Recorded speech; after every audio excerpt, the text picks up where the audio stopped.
Welcome to Concussion Stories, a Lifeyana podcast series filled with hope. I'm here to let you know that you are not alone in your concussion recovery.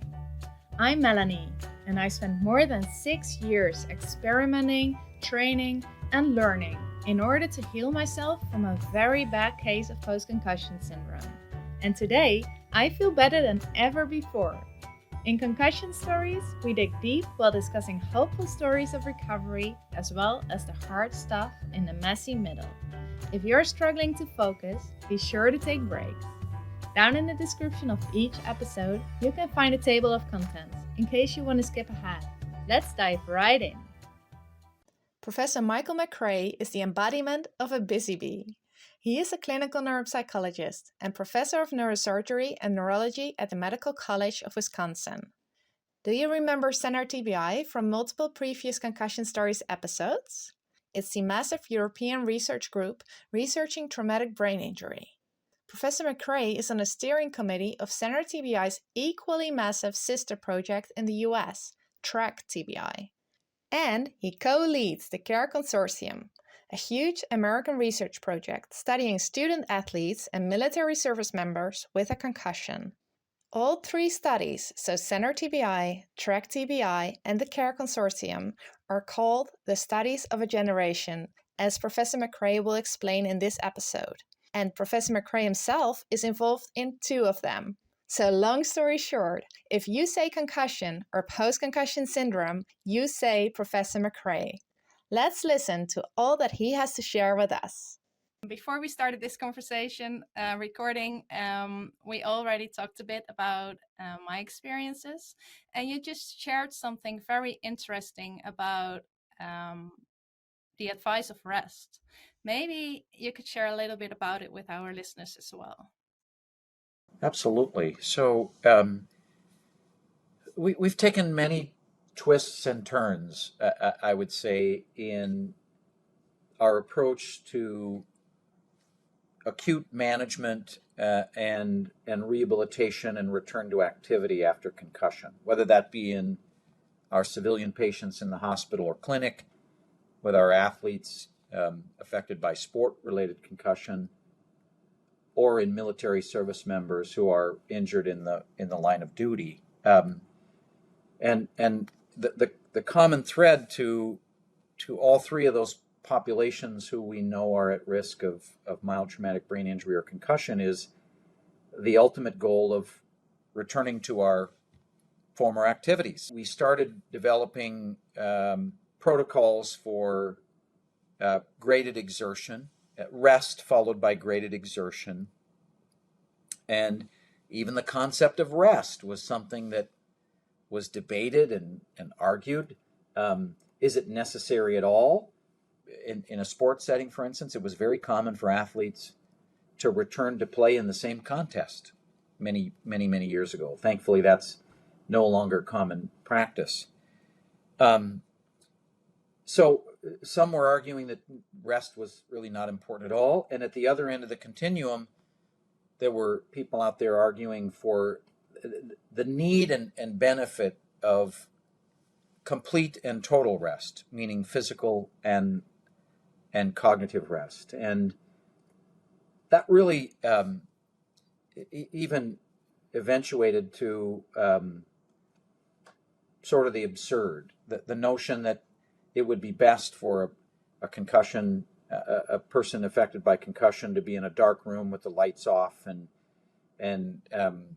without access to their device, or we don't want you reading magazines or answering the phone. Complete and total rest, or what was even at some time in some instances called cocoon therapy, complete stimulus deprivation. And we know from preclinical studies in animals that approach was definitely not supported by the evidence, and some would argue that it was at risk of even doing more harm than good. And then we started to see in our patients, again, common people off the street or athletes or military service members, that this notion of complete rest was really doing more harm than good, physiologically and psychologically. So in the setting of sports, for instance, you're taking a population that is arguably the most active group of people on the planet and telling them, listen, we don't want you doing anything. You might harm yourself. And so we would have parents of young athletes come into clinic, and we'd ask them, has your son or daughter started to do any light exercise yet? And they'd look at us appalled, say, oh no, we didn't want him to get out of bed because we were worried it would do brain damage. And the misinformation out there for our patients and their families was really a challenge to overcome, because there was this belief that if people lifted a finger, they would potentially do harm to themselves. And as I step back, it starts to become even more obvious that really there is no medical condition on the planet in which complete and total rest is the therapeutic pathway. Really a striking example is that if you have multiple cardiac bypass surgery this morning, this afternoon they're going to have you up walking the hall. Your rehab starts that day. And so we began to realize from both the evidence and our observation of our patients, this was more about turning the brain on than turning it off when ready. I think common practice after a concussion is maybe a couple days of rest or really laying low, as we call it, and then gradually introducing low intensity, short duration exercise that we know is beneficial from a therapeutic standpoint, but also immensely helpful in terms of psychological adjustment to injury and recovery. So that's really what drives modern day approaches to active rehabilitation. Thank you for that whole overview of where everything came from and how it came to be. You lit a spark and I got a little carried away. No, you don't have to say sorry. It's really, really helpful. I know, because for me, I have an overview right now after I've gone through everything. But while I was in the middle of it, I couldn't understand. At first, I couldn't understand what was happening to me, but I couldn't understand the whole field and everything that was being said to me as well.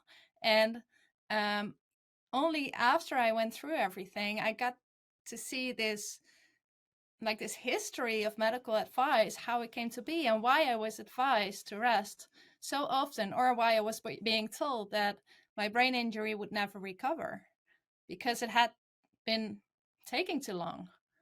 And that's something that I hope a lot of people will get from your spark just now. I think sometimes in clinical practice we see that if our patient is not recovering at the pace at which we would like to see them recovery, or we would expect them to recover based on condition A, whether that be concussion or some other form of injury or illness, even clinicians then get frustrated.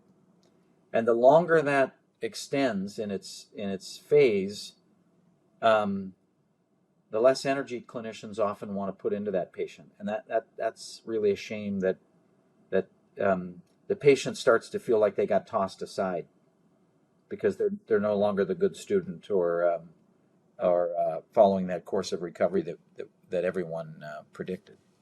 But yeah, that's indeed the feeling that I had almost right from the start. After the 2 weeks already, that I filled the perfect A students test, and I was already feeling like I was doing something wrong because I should have recovered already. Yeah. But and that contributes to the stress, your stress level, and pretty soon what oftentimes happens in cases of persisting symptoms is it's hard to tell where my concussion left off and my stress takes over. The symptoms of each can look very much the same, and then it's a little maddening as I'm trying to determine for myself, is this my concussion talking or is this my stress talking? Yeah, it is. You recognize a lot, I can hear. You're like not an expert by experience, but you're also an expert by experience because you've probably seen a lot of concussion patients, right? I've seen a few. Um, I've seen a lot over a period of almost 30 years. Thankfully, the prognosis is highly favorable for a complete recovery after an injury like this. It's so wonderful to hear you speak those words. I know, but it's not what a lot of people know, especially not of those all of those going through it. So if I say there is hope for complete recovery for people with a concussion, you say 100%. Yes, you are. And these are words of encouragement that it's good for anyone to hear, clinicians and patients and families alike. Um, it's unfortunately a high percentage of patients with concussion or mild traumatic brain injury may have no medical contact at all, and they're left wondering what's going on with me, and then anxiety starts to really play a driving role. Or they're maybe treated and released at an emergency department or a clinic and have no follow-up whatsoever. We really, I was part of a recent committee here in the U.S. Sponsored by the Department of Defense and executed by the National Academies of Science, Engineering, and Medicine. Our report was released just a couple of weeks ago. And one of the main take-home messages of that report is that we really lack an adequate and robust system of care for traumatic brain injury, whether that be in hospital or even more so in an outpatient ambulatory setting.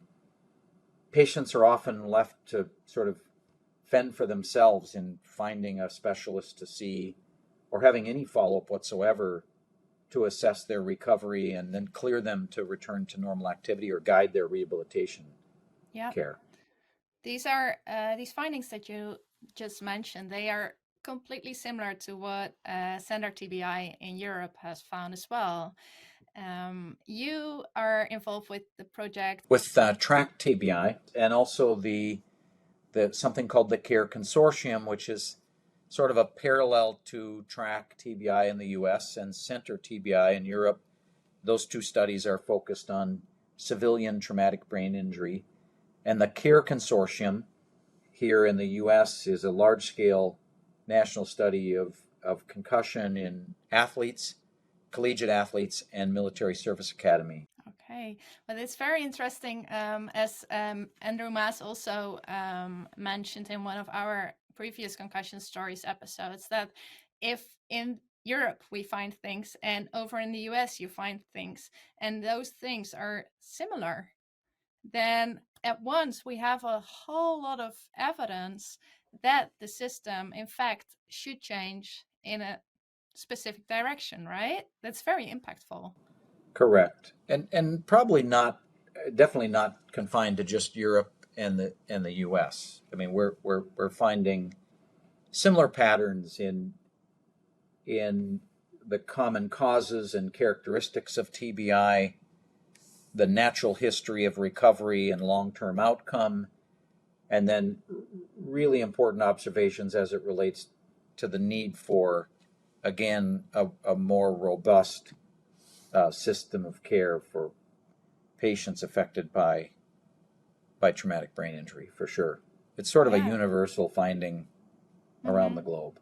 Yeah, and it's so important, and so I'm so thankful that it is happening, because it's on such a large scale that it eventually, in a few years, things will change and awareness will come. But also, hopefully, protocols will reach all of those GPs and neurologists, etc., who still are now giving advice that rest probably is best because they don't have an idea about all of those new findings. That's I right. believe that's the most important thing. And like in all areas of science and medical research,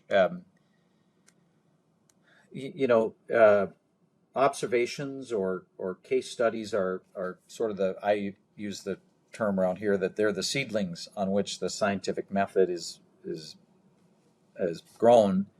But then it takes a while for science to catch up and conduct the research necessary to answer critical questions. And I love it. I've heard people refer to the CENTER-TBI effort and the TRACK-TBI effort, and then the CARE Consortium. These are three really massive, large-scale national studies that I've heard people refer to as the studies of a generation, in their scope, their size, their depth, and ultimately the impact they will have on both the science and clinical practice and policy. That's the reason we all get into this work in the first place, is to have some impact at the bedside, in the clinic. These are not just science projects. These are ultimately intended to, change how we practice medicine in a way that improves the recovery and outcome for our patients. It has a real life impact. It has. It truly has. You have already acknowledged, while we were talking without recording before, the huge psychological effect that a concussion may have on someone's life, especially if consequently the advice has been given to rest and isolate yourself from everything that you used to do. Can you tell a little bit more about that? Well, yes, as I mentioned earlier, if I'm following your question correctly, we have, and hopefully all providers around the globe have moved beyond this notion of cocoon therapy or total rest. It is clearly not the indicated approach for rehabilitation and return to activity after concussion, and the evidence bears that out. Really, what we're really moving in the other direction now, that understanding the safety and efficacy of sort of the reverse of rest is activity. So how do we prescribe activity? What type? How much? How long? How intense? How frequent? Just as we would any form of therapy. And that has to be approached in terms of understanding the safety. How much is too much? How much is therapeutic without putting the patient at risk of a setback? And then the efficacy. Which approaches work best relative to our current approach of brief rest and graduated exertion. This is more about educating healthcare providers than it is the public themselves, because ultimately it's really the responsibility of individual providers to be aware of the evidence base and how that informs my approach to clinical practice. Yeah, I believe so too.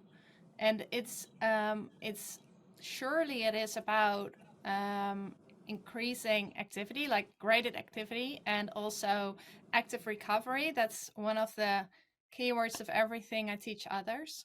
But also, one thing that I noticed no caregiver ever talking to me about is about the psychological consequences of a concussion. Sometimes these things are right in front of us and we can't see them. So here's I'll take this to the absurd. Let's say I approach someone who has not had a concussion, and I say, listen, for the next 5 days, I don't want you doing anything. I want you going home, not reading, not engaging in social activities, not leaving the house, no physical activity, no television, no music. I want you in a complete and total rest mode for the next 5 days. This is someone without brain injury. What kind of shape do you think they're going to be in 5 days later? They'll probably be climbing the walls. They'll feel lethargic without physical activity or motion. They will be probably stressed to the hilt by anxiety. And again, this is someone without a brain injury. So the notion that we were advising people with concussion, now, again, there's some apologies here because there really wasn't data, the abundance of data available 10 or 15 years ago like there is now, advising us on our approach. But just the notion that we were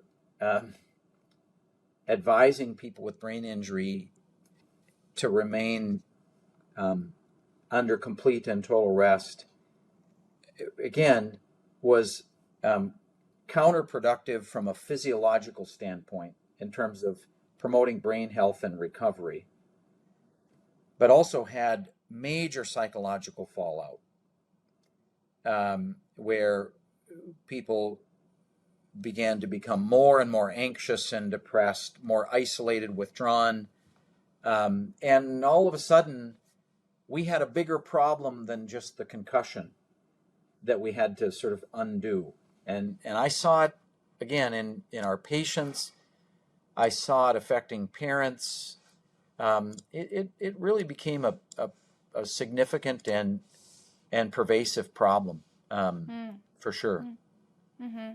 Yeah, and it's something that I would like all caretakers to be aware about, if any are listening, just because it's so important to see also the human side of a concussion or any traumatic brain injury for that matter, because concussion still is the mild one, even though we know it's not so mild anymore. That's right. Yeah, those are the words of Anru Mas, by the way. I'm quoting him. Yes.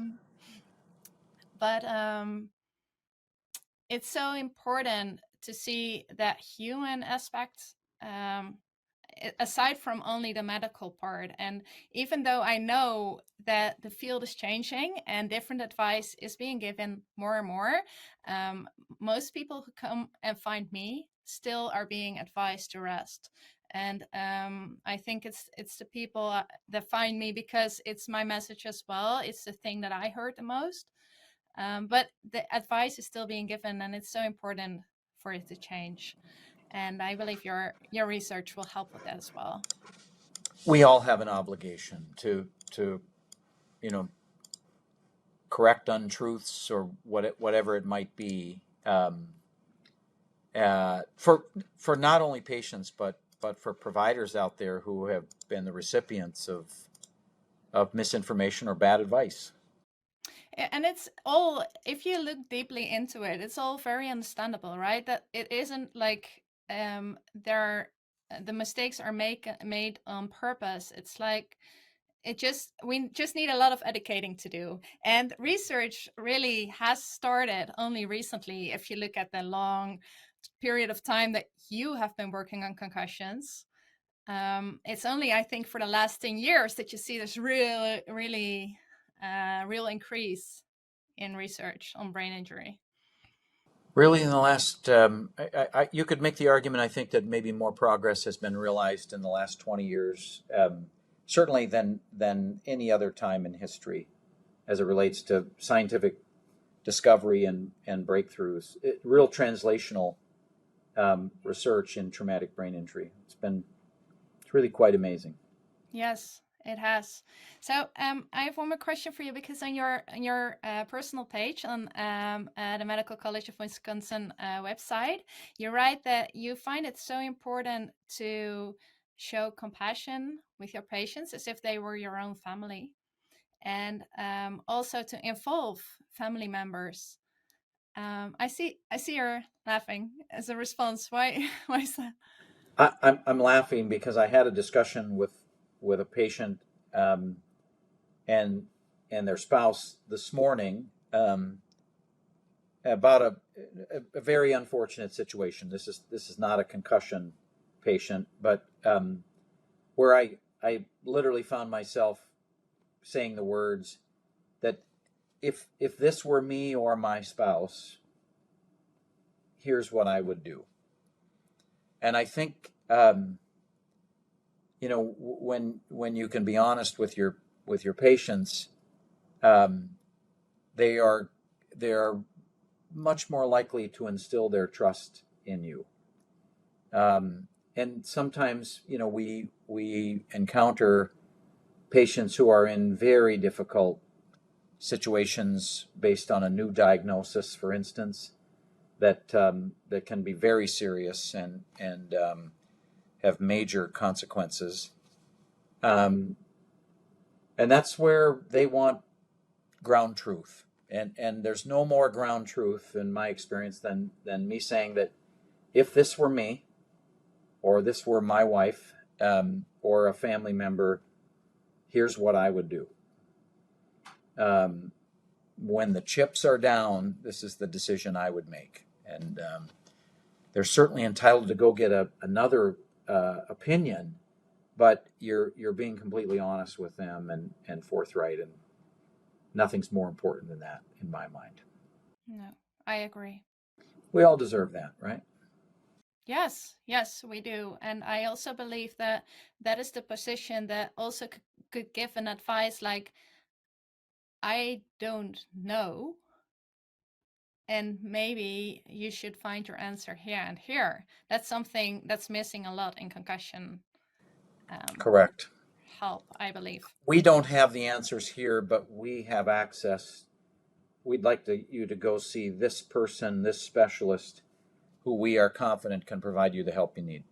Yeah, I think that's that's the best attitude you can have as a medical professional. Yes, For sure. I want to thank you for your time with me, because you've already shared so much and you are very busy, as we've already discussed. Maybe we'll see each other in Amsterdam in October. I don't know if you will be joining. I am planning to attend the International Consensus meeting, yes. It's always a great meeting, and God willing, we'll be able to keep it on the schedule. Let's hope the world in many ways remains things improve on all fronts for all people, and that we'd have the opportunity to host that meeting this fall. Thank you very much for your time and your expertise, and also your compassion, because I saw a lot of that. You're welcome. Thanks for hosting me. I enjoyed it a great deal.